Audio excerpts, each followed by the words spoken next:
नमस्ते, मैं हूं सुरेश सुर, क्रिएटिव डायरेक्टर आईसो स्टूडियोज। सबसे पहले आपको नए साल, लोहड़ी और मकर संक्रांति की ढेर सारी शुभकामनाएं। आपका ये नया साल नई उमंग और ऊर्जा से भरा हो। पिछले कुछ समय से हेल्थ से रिलेटेड कुछ परेशानियों की वजह से मैं कुछ नया क्रिएट नहीं कर पा रहा था। आइडियाज़ तो दिमाग में एक्सप्लोड होते रहते हैं। सीरियसली कभी कभी लगता है कि दिमाग ऑलमोस्ट ब्लास्ट कर जाएगा। ब्लास्ट कुछ ज़्यादा हो गया। खैर, फिर एक दिन सोचा अगर कुछ नया नहीं कर पा रहा हूँ तो क्यों ना घर बैठकर पुराने कंटेंट से कुछ नया किया जाए। और इसी आइडिया को पूरा करने के लिए मैं आपके सामने आया हूँ। तो इस वीडियो से मैं शुरू कर रहा हूँ ये सीरीज़, जहाँ मैं अपने पुराने म्यूज़िक वीडियो को ऑडियो डिस्क्रिप्शन के साथ कहानी की तरह आपके सामने पेश करूँगा। तो इस साल का पहला महीना है जनवरी, जिसे माघ महीना भी कहते हैं। माघ महीने की शुरुआत होती है माघ के साजे के साथ। और ये जो कहानी मैं आज आपके साथ शेयर करने वाला हूँ, ये आधारित है माघ के साजे के ऊपर। कहानी है एक छोटे से गाँव की, जहाँ एक लड़का और एक लड़की एक दूसरे के प्रेमी हैं। माघ के साजे का दिन है और पूरा गांव बर्फ की सफ़ेद चादर से ढका हुआ है। हर घर, आंगन और रास्ता एक शांत और जादुई नज़ारा पेश कर रहा है। हवा ठंडी है, लेकिन सूरज की हल्की किरणें बर्फ पर चमक बिखेर रही है, जो इस पर्व की रौनक को और भी ख़ास बना देती है। इस पर्व की रौनक के बीच लड़का धीरे से अपने दिल की बात कहता है। लड़की मुस्कुराती है। फिर दोनों गांव वालों के बीच जाकर माघ के साजे का आनंद लेते हैं, नाचते हैं, गाते हैं, खुशियां बांटते हैं। तो चलिए शुरू करते हैं आज की ये कहानी। आप वीडियो को अंत तक देखें और मुझे बताएं कि आपको इस कहानी में सबसे मज़ेदार क्या लगा।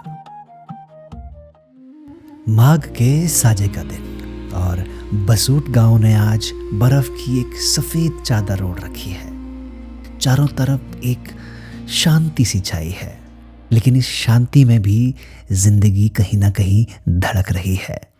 सुबह की हल्की धूप और गांव के लोग अपनी रोज़मर्रा की ज़िंदगी के साथ। यहीं से शुरू होती है आज की ये हमारी कहानी। और इसी सुबह गांव के मंदिर में हमारी कहानी का हीरो इंद्रजीत अपने कुल देवता के सामने श्रद्धा के साथ पूजा करता है और उनके चरणों में जोत चढ़ाता है। इंद्र के लिए ये सिर्फ रस्म नहीं है, ये उसकी पहचान है, उसके संस्कार है। गांव के दूसरे किनारे हमारी कहानी की हीरोइन पीहू, जो पानी भरने के लिए जा रही है। वो टूटी में लगी लकड़ी को निकालकर अपने पानी के बर्तन को भरती है, उसे संभाल के उठाती है और घर की तरफ चल पड़ती है, जैसे उसे पता हो आज का दिन कुछ खास है। मंदिर से बाहर निकलते ही इंद्र के कदम रुक से जाते हैं। छोटे बच्चे बर्फ के साथ खेल रहे हैं।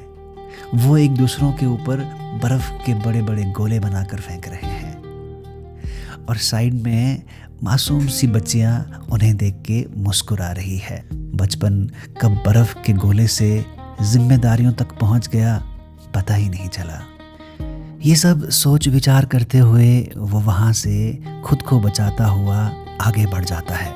इंद्र का आज का काम बिल्कुल साफ है।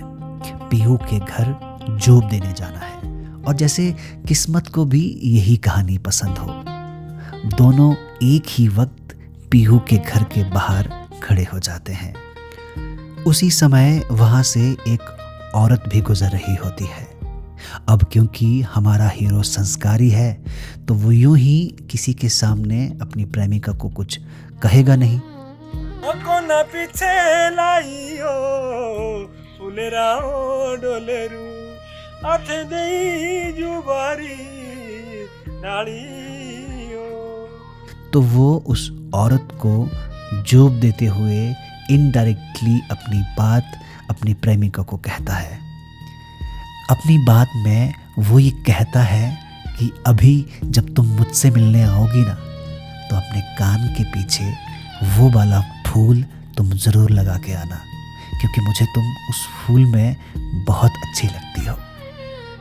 पीहू मुस्कुराती है और अपने घर की सीढ़ियाँ चढ़ती हुई अंदर चली जाती है और पीछे से इंदर भी उसके पीछे चला आ जाता है। घर के अंदर पीहू की माँ साजे के दिन बनने वाले पकवान बना रही है।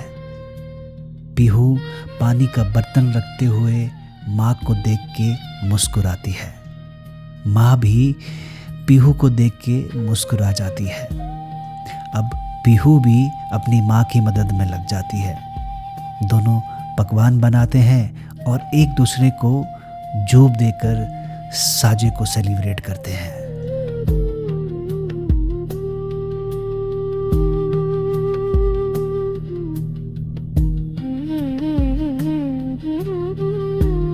इस सब के बीच में हमारी कहानी का हीरो इंदर अपने संस्कारों का निर्वहन करते हुए सबसे पहले घर के बुजुर्गों के पास जाता है।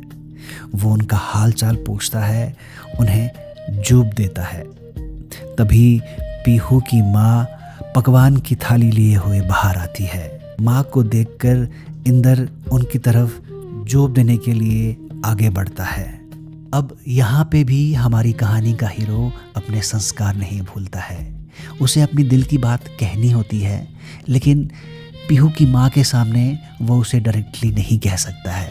आसे बिताए हो पाउने हो मम्मी दियो बोला खिचड़ी खाई हो। इसलिए वो पीहू की माँ को जूब देते हुए गाना गाता है और अपनी दिल की बात इनडायरेक्टली पीहू को कहता है।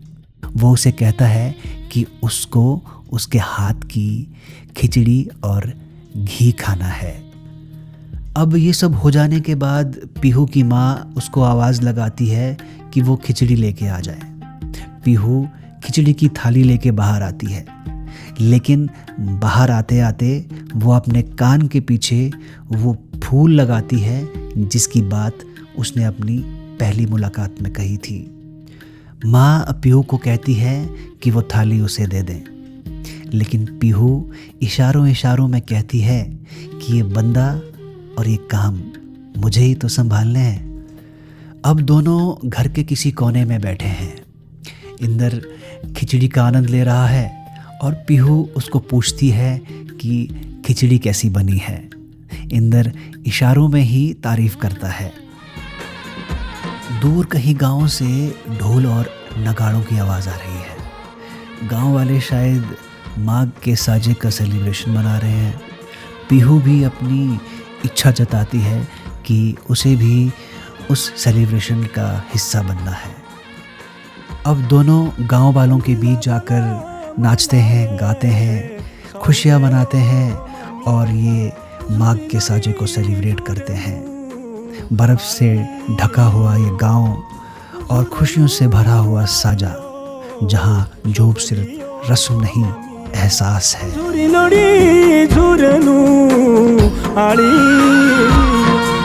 ओ साजा बिता लगाओ मगेराओ मम्मी बोंडी लेनी जुबारी डालियो जुबारी डालियो शोभली गे मम्मी बोंडी लेनी जुबारी डालियो। तो दोस्तों, ये था इस सीरीज़ का पहला एपिसोड। उम्मीद करता हूँ कि आपको मेरा ये आइडिया पसंद आया होगा। कमेंट बॉक्स में अपनी राय ज़रूर दें। वीडियो अच्छा लगा हो तो लाइक और शेयर करना ना भूलें और चैनल को सब्सक्राइब जरूर कर लें। धन्यवाद।